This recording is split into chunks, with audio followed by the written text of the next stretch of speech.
এসো এসো গর্তে এসো, বাস করে যাও চারটি দিন, আদর করে শুয়ে খুলে রাখবো তোমায় রাখুলে দিয়ে।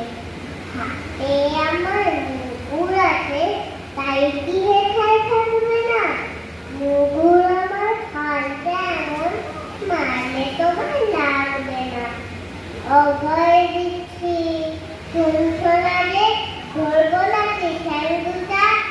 বসলে তোমার মুন্ডু চেপে বুঝবে না মন কাণ্ডটা। আমি আছি, গিন্নি আছে,